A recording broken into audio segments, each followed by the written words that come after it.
Welcome. Brett Johnson here in New York City with OneMedRadio. Today we are with Michael Boyce-Jacino, who is the CEO and founder of QLIDA, a Philadelphia-based cardiovascular diagnostics firm, recently founded with some exciting technology. Thanks for joining us today, Michael. Thank you, Brett. It's a pleasure to be with you today. So can you tell us, what does QLIDA do? Sure. QLIDA is, as you mentioned, a development stage cardiovascular diagnostic company.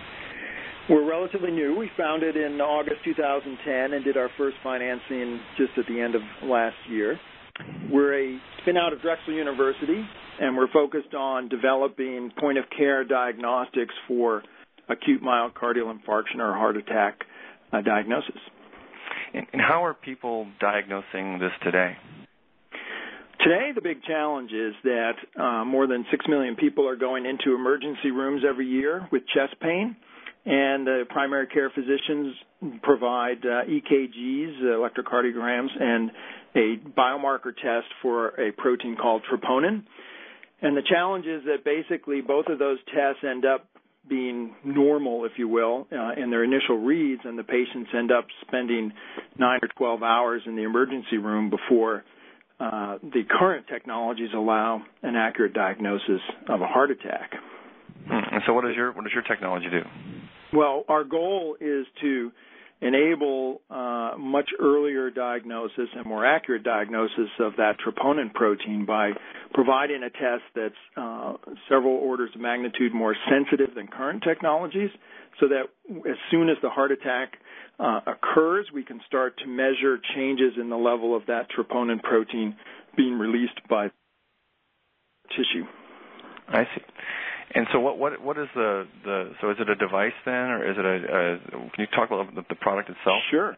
Absolutely. It's the goal is to have it as a point-of-care device, so there'd be an instrument reader and a disposable chip. You can think of it as a kind of a dipstick type chip, taking whole blood and then analyzing for the presence of this protein using a fluorescent detection system. So the idea is that allows the primary care physician, and we're hoping ultimately even emergency personnel dealing with a patient having chest pain, to be able to take a drop of blood, measure troponin levels, and then start to monitor changes in that troponin level over time. Because right after the heart attack, the troponin starts to increase in the blood over about a 12-hour period. And it's those first few hours where diagnosis is critically important, and today that's the big gap, is that you don't see troponin until many hours later. So our test would allow you to more quickly start to measure the level of that troponin protein and then monitor it as it increases over time to determine the status of the patient. Interesting. Can you talk a little bit about the size of the market and what sort of the economics are in the business of this kind of testing? Absolutely. As I mentioned, it's a huge issue, of course, with people having chest pain going into the emergency room. That's 6 million people a year in the U.S., and all of them are getting troponin tests, and there's many follow-up troponin tests for each of those patients being monitored over that period of time. So it's a big testing market even today. It's close to $2 billion worldwide, with at least $850 million in consumables into that market. So it's a big market. The big challenge of that market today, of course, is, as I mentioned, the sensitivity of the test. So that's really what we're hoping to change. And in terms of the technology itself, can you talk about the intellectual property and your control of that? Very definitely important point, obviously, as we are a spin-out company. And one of the advantages of working with this technology was it was funded by the Coulter Foundation as a translational medicine program at Drexel. So one of the nice things about that program is they actually focus a lot on developing good intellectual property around technologies they see as moving successfully from research into clinical medicine.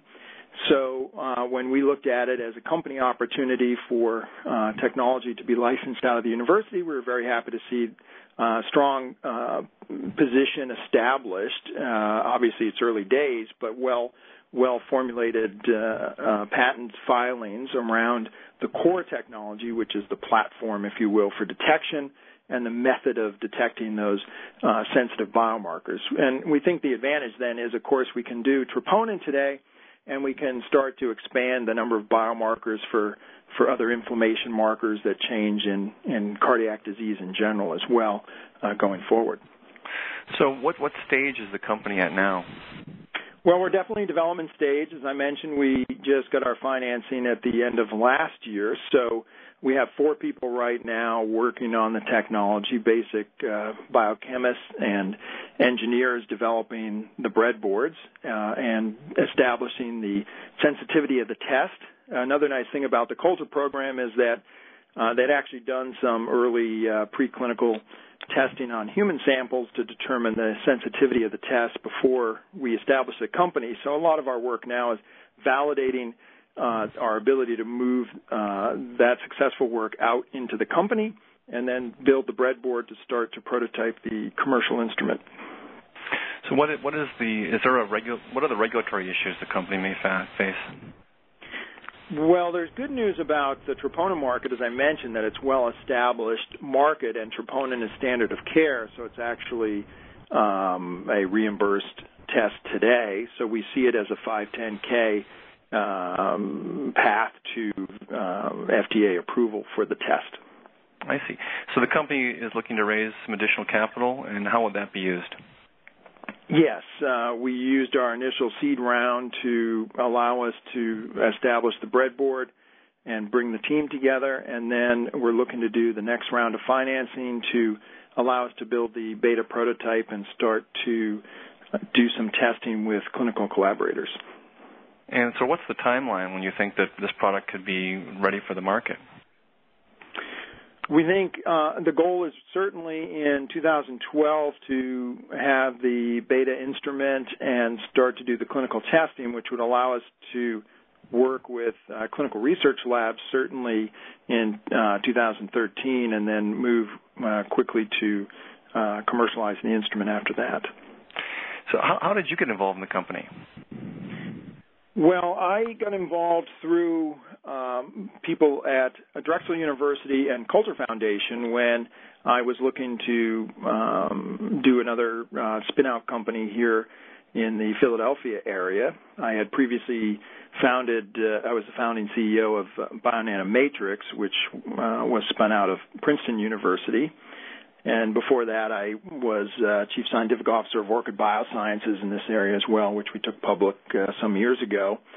And I was looking to do another early-stage spin-out, and I really thought this was exciting technology with a good market application.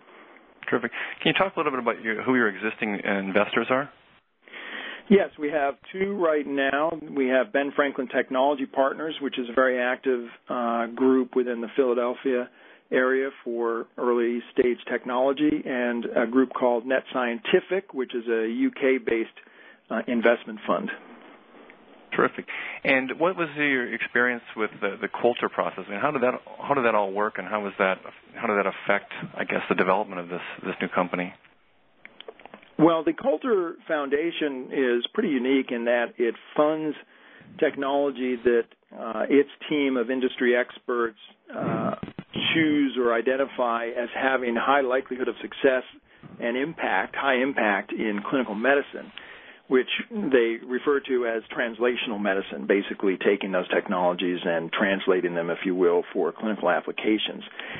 And so the nice thing is that they fund this work at the universities without taking a carrying interest in intellectual property or the company. So it's really just funding, and they work with the academics to teach them about clinical applications and commercialization of technology, and as I mentioned, intellectual property. So it's an excellent process of moving the technology much closer to commercialization, which is a big challenge these days, as you know, Brett, because you go to universities, lots of interesting technologies, and a challenge for an entrepreneur or someone interested in developing it. There's a big gap between that interesting technology and the marketplace. And what this Coulter process does is really closes that gap quite significantly. So you can go in with high confidence on the technology, the team, and the intellectual property. Terrific. Can you talk a little bit about who would be the best investors for you now, or corporate partners? I mean, who's a good fit to help you take this company to the next level? Well, certainly we're looking for good venture capital teams. There's many out there who have excellent life sciences groups within them. So I would love to bring a couple of on board. And I think today, too, in this market, there's a great opportunity to start to bring the companies in. Many of the companies are, as you know, more flush with cash than typical, so they're looking to deploy some of that, and I think it's a great time for diagnostic companies to be talking directly to the end stage companies, if you will, the early stage companies, talking to the big ones like Siemens and Roche and Beckman and whatnot, or companies like that, and starting to really see if there's interest in investing in the early stage technology. Oh, terrific.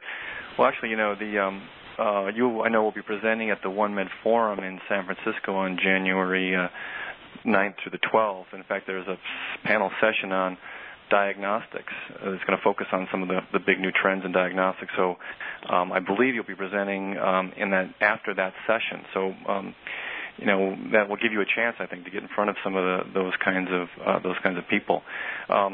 Thanks so much for joining us today, Michael. It sounds like an exciting technology, and we wish you the best of luck. Brett, thanks very much. It's a pleasure to have been talking to you.